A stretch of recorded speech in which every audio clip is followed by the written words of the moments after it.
Hey everyone, welcome into our TV5 digital studio. We have something new and exciting for you this morning. We are talking about After the Story. It's one of our new episodes of one of our new podcasts, and so you see obviously special reports in our newscasts, and this is kind of a follow-up, a more in-depth follow-up. So, you can only get into certain topics in these stories that you see in our newscasts, a minute 30, 2 minutes max. So we're really excited to dive in deep. And I have a very special guest with us this morning. We have a former TV5 News reporter and anchor. It's Barb Handley-Miller. And Barb, I appreciate you coming in this morning. How are you? I'm doing well, Blake. It's great to be here. Yeah. How did it feel walking into old TV5? Well, it feels like home, but with a twist. Things Yeah. look a little different, I left here in December 1988. I was news director in my last 2.5 years here, and so it looks a little different, but it's still the mothership. Yeah, Yep. I love that word you use, Yeah. mothership. Yep. So tell us a little bit about what you've been up to since you left. I left Channel 5 and I went to graduate school at CMU. I had been guest speaking in classes in journalism and broadcast journalism at CMU, and I found I really liked the classroom. And I had just been married and had a family and wanted to expand that family. And I thought, you know what? I'm working so much as news director. I was here a whole lot of hours. And so I just thought teaching might be a little bit gentler life. Yeah. And so I transitioned to teaching, some at Central Michigan. In fact, fun detail is that Katie O'Mara was a student of mine at CMU, Really? Former news anchor here, when we put on a daily student newscast. And so I was kind of like the executive producer as a graduate assistant, and Katie was one of my students. I could see her talent then, and, it was great when she came back to Channel 5. She came in, then I started teaching broadcasting at Delta College eventually, and then the last 20 years I've been teaching. I had a stint teaching 10 years at Northwood University, and then at Delta College the last 20 years or so. I 3 years right after I got my graduate degree, and then after Northwood I went back to Delta for 17 years, and I retired in 2019. So I had some of those folks that I worked with here as guest lecturers in my classes, and running into them in the community, a lot of people that I hired or that I worked with. So, I still feel very much a Channel 5 alumni. I think I'm in great presence right now. I don't know about that, but it's good to see you, and it's good to see the next generation. Yeah. You are doing the job that I was hired to do at 23 years old, a year out of Michigan State, that I did the cut-ins in the newscast, the Today Show then. We were an NBC affiliate, of course, and then the noon news, also a 6 o'clock half hour. So, you have to have a strong work ethic. You come in and boom. I was going out to Indiantown at that time at 4:30 in the morning, listening to Larry King on the way, trying to wake up my brain. Yes. We're a different breed. Yes. We get up early. No kidding. Yeah. Yeah, you have to. It kind of puts a killer on your social life on Friday nights, right? Yeah, you passed out of the couch at 6 p.m. It's 10 o'clock. I'm sorry, you have to take me home. Yeah. I've been there way too often, Yeah. Barb, way too often. Yeah, that's when you got to take a nap later, right? Yeah, get ready for your social life. That's right. Yeah. Well, that's good. Congratulations on the retirement. Thank you. And Thank you. You helped shape the next generation too for a while. So I'm proud of that. Yes, there's a lot of alumni that I worked with and that I hired that made a big impact here at Channel 5. Yeah. From Allison Payne to Jay Brando to Eric Gila, Brian Wood, I could name a lot more. And then just the pleasure of working with the whole team here. It was the 80s were a real heyday, I have to tell you, that we were owned by Meredith Corporation. We had a 65% news share at 6 o'clock, so we were so dominant. And of course, then CNN came in and so many more choices for viewers, but Channel 5 is still, dominant news leader. That's right. It's good to see you guys are carrying the torch. Absolutely. Yeah. We're trying. We're definitely trying. So, of course, this episode of our podcast is dubbed after the story. So you might recall last week we did a series of reports on the Clare County murders of 1982. Robert Lee Haggart, the main suspect, the murder trial. You know, it was really one of the first reports I've really set my teeth or sunk my teeth into in terms of requesting old records, finding old video, talking to people who were around at the time. And of course, you know, it is history what happened. It's unfortunate what happened. I feel for those who have been impacted, you know, and can't even imagine going through something like that. But, you know, I want to hear from your perspective. You were here at the time, 1982. Just tell our listeners what role you were in at first when the news broke, and what was that atmosphere like?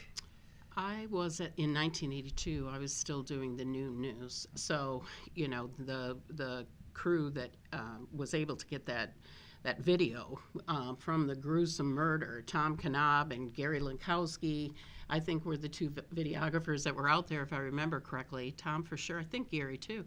And, you know, so we were able to get that for the morning news and for the noon news the next day too. And it was just unfathomable, as you said. The number of family members that were killed and the horror of children and just the unspeakable number of victims and wiping out almost an entire family, you know, with the exception of a 1-year-old child, you know, that her mother was able to throw herself over the baby. So, I mean, just the gruesomeness of it is a tough thing. Everybody thinks that anybody who's a news reporter has this really tough veneer, but, you know, that's just not true. The people that I worked with here at Channel 5 during that time, and I think it's true of news reporters in general, I have a deep empathy for them, that it's hard to absorb that, whether you're on the scene or whether you're a part of those follow-up stories day after day or week after week, because it continues from the time of that gruesome homicide all the way through the trial. And I covered some of the trial as well, and so there wasn't a single reporter who covered the entire trial. Right. But I did go several days to it in Midland Circuit Court. Pinky Wilson was the defense attorney court appointed for Haggart, and Norm Donker was the prosecutor, and I thought it was great that you followed up with him on his, you know, thoughts looking back, and it brought back a lot of memories of sitting in that courtroom and Haggart just kind of staring ahead stoically. I mean, obviously they didn't put him on the stand. It wouldn't have been to their benefit whatsoever. So you never heard from him. But I was always drawn as a reporter to covering trials in general. I thought it was interesting. I saw very much the, you know, bid for justice for families, for victims, and I was just drawn to the newsworthiness of it. So I was privileged to be able to cover part of that trial. And then I was, of course, covering updates for the noon news every day, because I was the noon anchor at that time. So, and then Haggart, of course, he didn't take the stand. He didn't talk to reporters. We never had any sound from him at all, you know, not even when he was walking in or out. The famous perpetrator's walk, right? You're trying to get sound there too. But we never got a peep out of him. And then about summer of 1984, May or so, he started calling me here in the newsroom. You know, we're sitting steps away from what was my old desk then. Right. And he just started calling collect from, at that point, he was out of Jackson. He went to Jackson first and then up to Marquette State Prison to serve his sentence. And he started calling me collect here. And it turned out that during the time he was in Midland, he was watching, you know, a lot of the news coverage. And and he saw me in court, obviously, because I covered it. And then he probably saw my stories of the coverage, you know. Right. So he started calling me for whatever reason, collect. And I thought, why am I taking this call from this guy? But at the same time, there was one more appeal that was coming up He had been convicted, seven life sentences, no parole, of course, but there was an appeal to the state appeals court. And so I think he was trying to maybe generate a little bit of I don't know what, but there was no way I would diverge at all from the point that he was very guilty of murdering 7 people. But there was a story to be told, I think, of what his life was like up in Marquette State Prison. So I took his calls, and we eventually, in June of 1984, while his appeal was still out there, went up to Marquette State Prison and did an interview. Wow.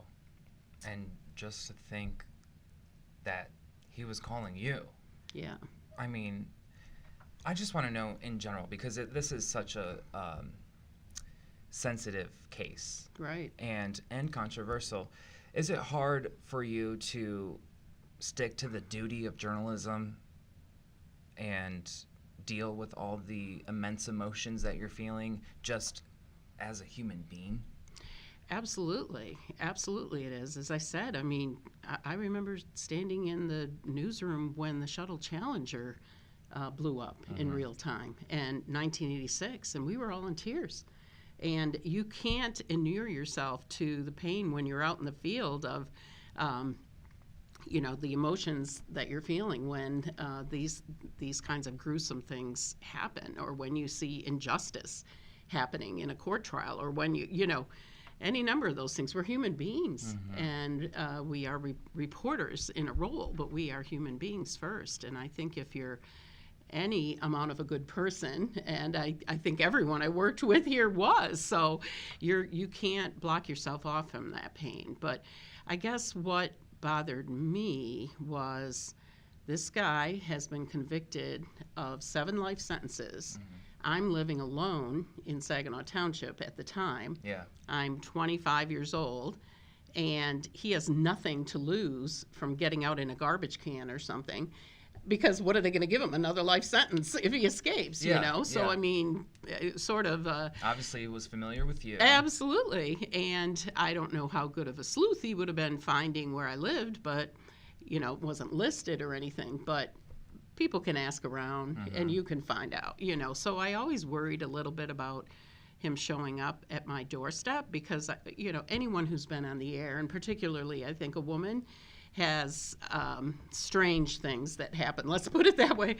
It's the nicest way to put it. Yeah, I covered the Midland nuclear plant for a long time, and the demise of the construction of the nuclear plant with all the problems. And there were some people that were not happy with our coverage because they wanted to see that go forward and all the jobs associated with it. And so I had quite a few threats. For a while, I had a police officer.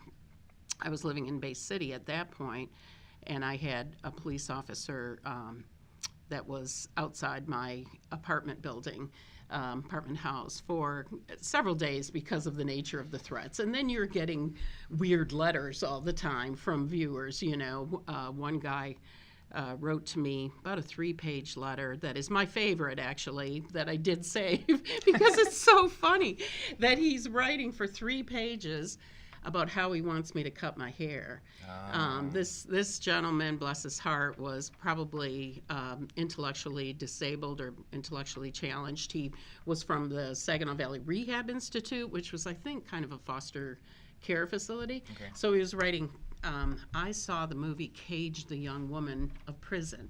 And in that movie, they shaved all the girls' hair off. And that's what I want you to do.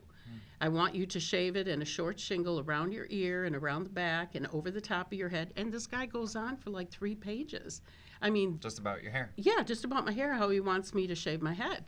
So you get enough of that kind of stuff that when you start talking to a guy who is Michigan's 3rd mass murder, you don't want to shy away from it because you see the news value. But it does make you a little circumspect, like, I'm living alone and... kind of figuring out a plan were he to show up at your doorstep. Right. Yeah. That's such a surreal thought that I thankfully haven't come across myself yet. Good. Yet. I say that because I know a lot of other journalists who, do run into that still to this day. Absolutely. Yeah. Anybody that's on the air. Right. Yeah. Yeah, and you sure don't want to invite that kind of thing, but it just, there's a lot of diversity in the folks that we're broadcasting to. That's right. Yeah. So you made the trip up north to the prison where Haggart was jailed, and just run me through that, because Sure. I'm certainly envious, only in the fact that when we really want sound from people who we think will make a difference in a story, we really want that. Don't always get it though. So you said at first he didn't make a peep. 2 years later, he's what, an open book? No, he definitely wasn't an open book. He called me and he said, I want to talk to you.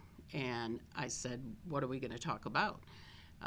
He said, I can't talk a lot about the case because of my appeal. Yeah. But I can talk to you, and I can talk to you about my life up here. And I thought, okay, is there enough news value in this? Because I certainly don't want to be a part of promoting, this guy's agenda or glorifying a mass murder. And I was absolutely sensitive to the family's concerns about that. Yeah. So I spoke with, again, I was a reporter and anchor then, spoke to the news director about it, and he saw value in it. So Tom Knaubt, it was literally like a one-day notice kind of thing that I had done the noon news. I think I had covered, by that time I was doing the noon news and field reporting in the afternoon. They had someone else doing the early morning cut-ins. Yeah.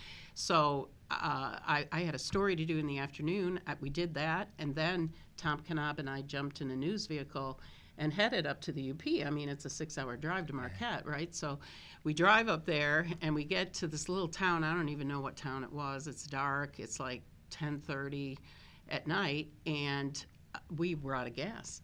And we didn't think it would be a problem to find gas, but it's the UP, and they close these businesses down. I mean, around here, right, you're going to find a place open. Right. And so that was stupid on our part, but I remember we pulled into this little town, and we found where the police department was and said, we're out of gas and we're on our way up north to Marquette State Prison. So a sheriff's deputy went into the bar to get the guy out who owned the gas station. Yeah. So that he could help us get gas and we could be on our way. So there was that. I remembered that. And then we got up north.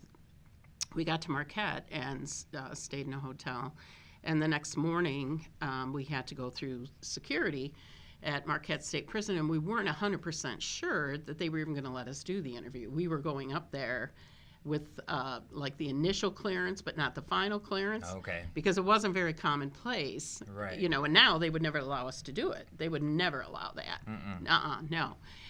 But the warden did allow it, and he did get initial clearance from the state higher ups, so enough that it was worth going up there. So we had to go through security, be searched, and all of that, of course. And then they put us in a room that was about half the size of this little studio, very small. It was basically a broom closet off the visitors area. Okay. And it was just a place with enough room for Tom to set up his tripod, his camera, and for us to sit at a small table. And I thought it was interesting because we closed the door so that we would get better audio, and there's no guard or anything in there. And I'm like, this guy doesn't like what I have to say. I mean, it was strange to me because I thought that there would be maybe a guard hovering at the door or something, but there wasn't. Yeah, especially given the person you're trying to talk to. Right. But I mean, I wasn't... I was a little nervous because I wanted to get some news value out of it, but I wasn't really nervous being around him because I wanted what we were there for, so I wasn't asking to put a guard in it or anything like that. Yeah. So we talked to him for probably 45 minutes or an hour, something like that. Did the raw interview, and then I did 2 segments that aired in June 1984 and aired here locally, and then the NBC network wanted the feed as well. So the second day that the segment aired, we also sent it on to the NBC News feed. So it was significant, I think, in the sense that you got an idea of what his life was like up there. Okay. And that was both newsworthy and it enraged some people. viewing it. And Right. Yeah, what was that reaction like from viewers? Yeah. Did you get a lot of flack? I don't think it was a significant amount, but I do remember some, and mainly it was that why give this guy any airtime at all? Right. But many, many others thought it was interesting to see him because they had never seen him on the stand, and to better understand, who this guy was a little bit, and what life is like inside a max no parole prison. Right. So that was the newsworthiness that I saw as a reporter, and I think it bore out. I think it definitely in retrospect was worth doing. Anything you can recall from the interview that surprised you about his life up there, or?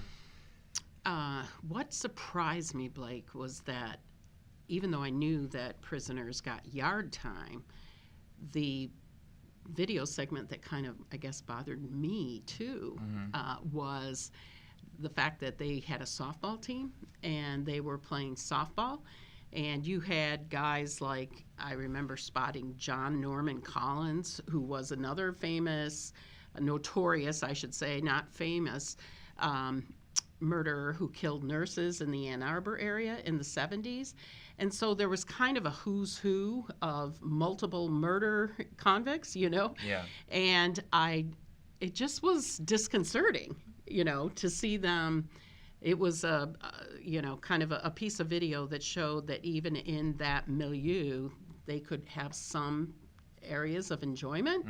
And I'm not any supporter of, an inmate having to do hard time, I think they should all be put to work in the prison. But it just, I don't know, I was like, this guy killed 7 people. He should not be on a softball team. Right. That bothered me. And I showed it because I thought it was important for people to know that was a part of it. But I also know from having spent time in prisons, and I actually taught in the Freeland Correctional Facility a couple years ago as part of Delta College.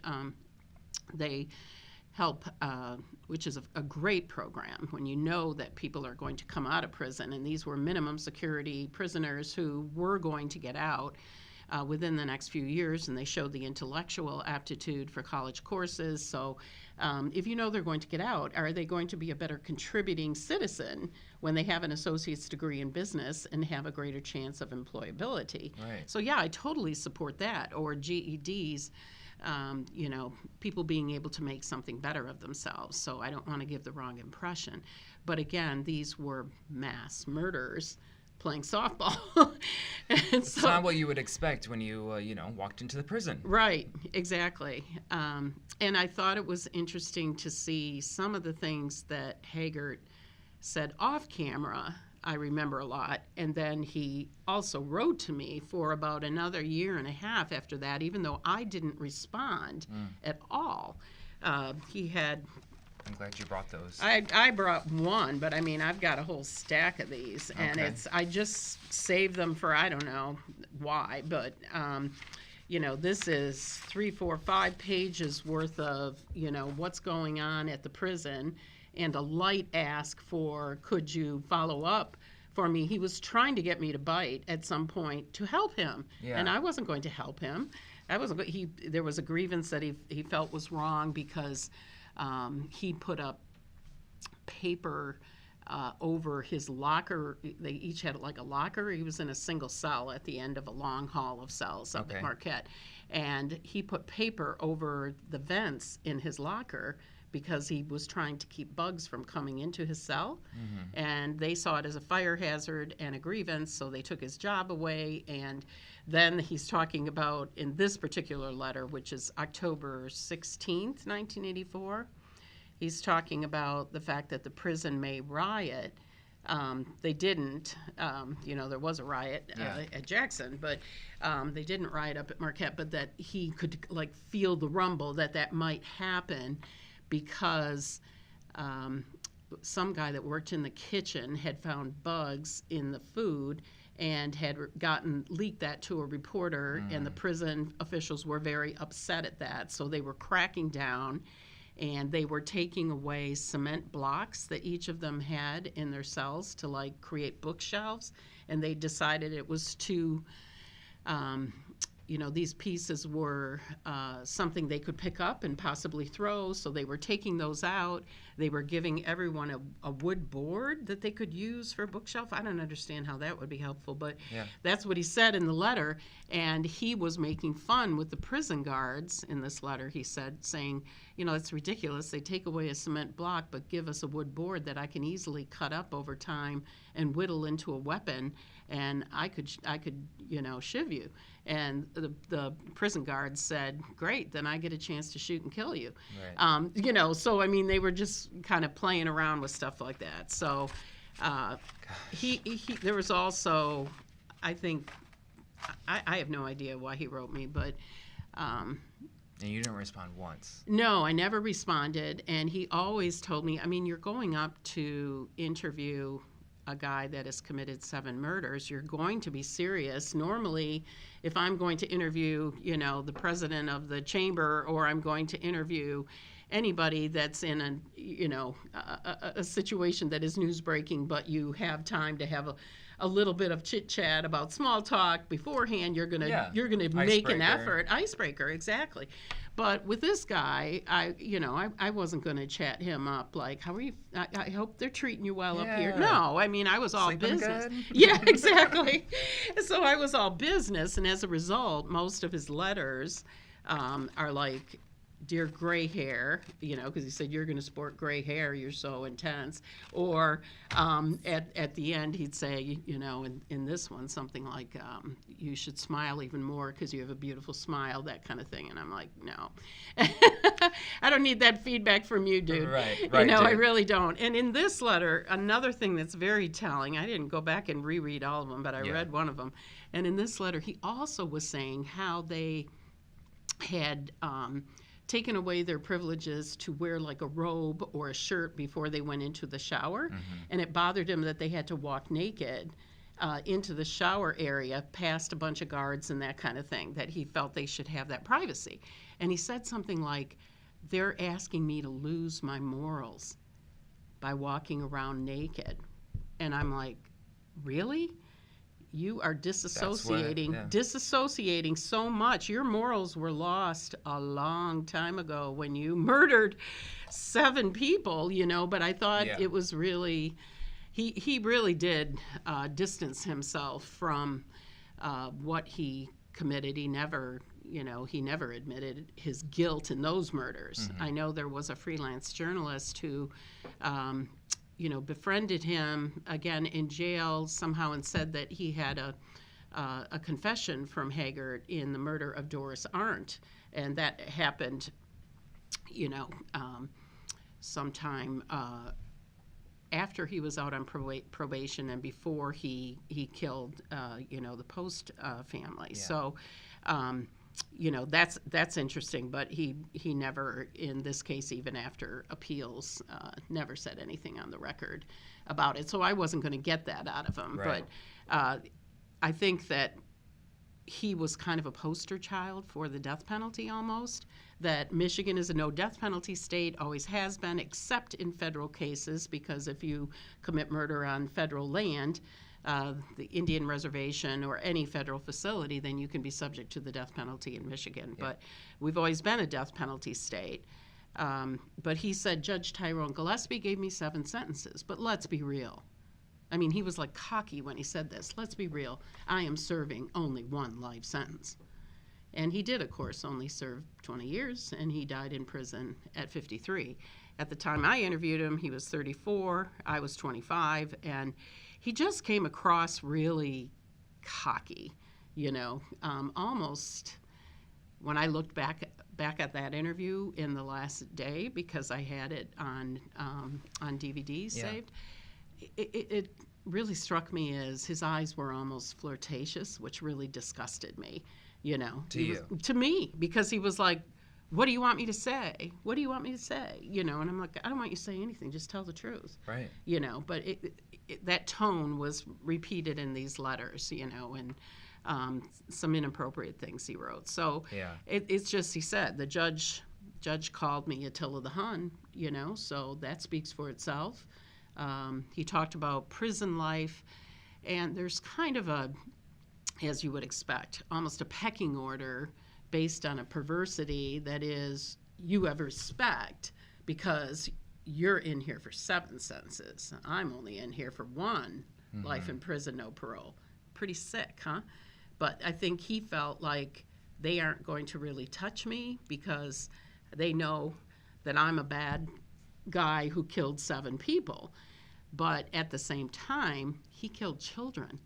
And there's also a thing in prison that when you have hurt children, many, many guys want to do harm to you. Yeah. And he was in a single cell. He didn't have a roommate, a cell bunk mate. And I think that's probably one of the reasons why, is that even though he got general yard time, he could be watched, but I don't think they wanted him in a shared cell. When you have killed children, you're a target. Right. And it's understandable. The corrections officer I spoke with who, spent some time with Haggart himself just by being positioned up in Kinross. Yes. He, just going back to your flirtatiousness that he would give off, he said the same thing, like when he was in court, the corrections officer saying this about Haggart, looking back and seeing all the beautiful women, like fantasizing over him. And then I heard that, he thought he was smarter than everybody in prison. And yeah, exactly. It's funny how things line up with all these different perspectives that we've been seeking.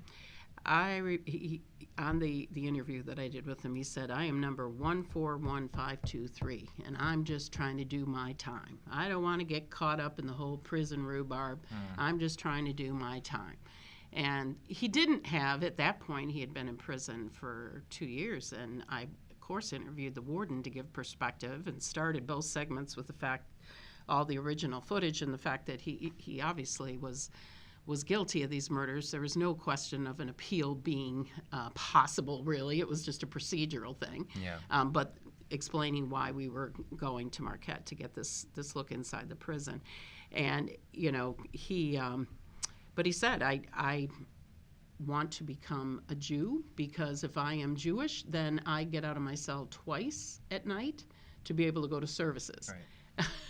So it seems like a lot of con. Yes, a lot of con in that con man, right? And he didn't look troubled whatsoever. I mean, he was grinning through half the interview, or, trying to get me to loosen up. Yeah. And I'm like, nope, we're moving on. Here's the next question. Here's the next question, and I got another one for you too. But he said, I said, how do you spend your day? Well, I wake up, I go to chow, I do crossword puzzles a lot, I watch the news, I read, I write letters.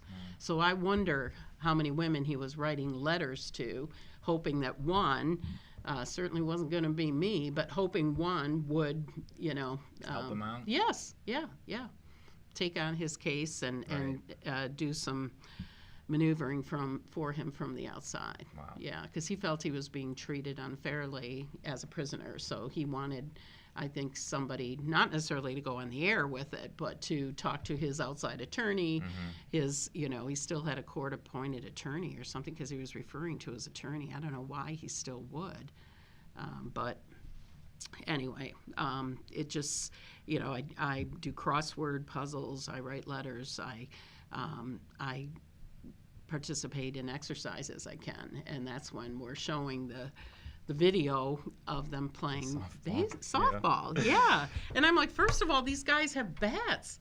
What's to stop them from turning around when you make me mad with the way you threw that ball and just clubbing them, because they're serving life sentences. It's certainly interesting to see that, isn't it? And he was upset that they wouldn't allow the maximum security lifers to play ball with the more minimum. They had both in that prison, but they kept them completely separated, and they wouldn't allow them to be, in the cafeteria at the same time. They wouldn't allow them in the yard at the same time. So he wanted those guys to be able to play softball so they could create the best of the best team, like an MVP softball team. Yeah. And was mad that the warden wouldn't allow them to mix those guys, but they didn't want minimum security prisoners in with them. Right. I mean, so It just doesn't mesh. Yeah, exactly. Yeah, I understand. I mean, just surreal to hear it like firsthand experience, especially because, I was born after the 80s. So, this was such a different deep dive for me because I'm looking back on, things I wasn't around for, and hearing it from Right. people who actually were, I think is just, I don't know the right word for it, but I'm very grateful to have you here and explain your perspective and experience. It was a team effort, that's for sure. I mean, Tom Knopf and I did that interview, but everybody that was in the newsroom had a piece of that story at some point. Yeah. So there was just a lot of coverage over those 2 years until his appeals were. I don't believe there was a story done after that. After ours, there just wasn't a reason to. Yeah. Go do your time. That's where you are. And we did hear from some viewers who were like, why are you putting this guy in the air? But I think if they saw the segment, if they really looked at it, it did show, as I said, something in the story along the lines of it's hard to convey the fog of desperation that pervades this place. Yeah. I mean, I had never been to Marquette Prison, and it's an extremely Gothic architecture. I think it was built in the early 1900s, Wow. and it's very Gothic looking. And the place was very old school, and it just, the rest of your life in prison, no parole, you're not going anywhere. Yeah. So I don't know what is a, in my mind, sometimes I think that's a harder way to have to compensate for the lives that you took. But it was, I did put some thought into looking back on this when I started teaching at the Freeland Correctional Facility. But a very, very different situation because these guys all had good time, good behavior, intellectual aptitude. They were getting out within 2 years. That Okay. was the rule. And that program exists today, even through the pandemic. It's continued, which is remarkable. Absolutely. And I think educational opportunities for inmates who are going to get out like that are a very good idea. Because, again, they're going to be, those guys would say to me, I would say when you're out in the community, and they would say, just say returned citizens. Like, that's the way they want it to be thought of. And I hope those guys that I worked with, who now are graduated, I went to their graduation, that they're doing well and Yeah. that they are truly returned citizens. So that wasn't going to be Haggart. He was never going to be a returned citizen unless he escaped. And thankfully, as far as I know, he never had an attempt. No, Yeah. I think he kind of knew. And then I know that also and you might have saw this in our reports, the corrections officer I talked to said that he had hepatitis C, and which he eventually died from in Right, prison in right. 2003. So, and that corrections officer said, you know what, I think that might be your punishment rather than staying in prison. Mm-hmm. So, Yeah. Well, once in a while, I would, during the years, especially after that, I would check Otis, to see the state system that you can look up inmates to Yeah. see if Haggart was still there, if he was moved from Marquette, if he was still alive, because you weren't hearing things about him. I just kind of wanted to know if he was still there. Again, thinking, I don't want this guy just showing up and looking for me. Right. So it was interesting to kind of track him. So I saw, pictures of him then when he was much older in his 50s, so. could you tell if he was sick at all in the pictures? No. Just curious. Not really, no.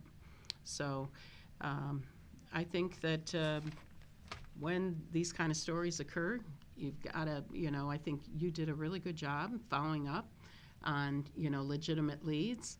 Thank I you. hope that Amanda Gaffney, who may have a different name, may be married now, the little 1-year-old girl who survived that, I really hope she's doing well. Me too. Sounds like she had great grandparents on her father's side. Her mother was killed, but her on her father's side, her grandparents were very involved, it sounded like, in her upbringing too, so that's really good. Good. Yeah. Barb, I'm just blown away by all the knowledge you brought here today and experiences, and I want to thank you for coming on this first episode of After the Story. Great to be with you too, and I can only hope I follow in your footsteps. You're doing exactly the job I had at 23. Noon And you're Anchors doing Unite. it. Yeah, exactly. It's a great starting place, Blake. And I don't even want to say starting place. It's a great place to be, period, because you have a real responsibility to your viewers, and it's a privilege, to do that every day. So. And I don't want anyone to ever think we take that for granted, because we don't. I know you don't. Yeah, you do a great job. Thank you. Yeah. All right. Well, for those of us listening, you can find more episodes coming soon. We're here in our TV5 digital studio. After the Story is found on our website, WNEM.com, or on our YouTube page.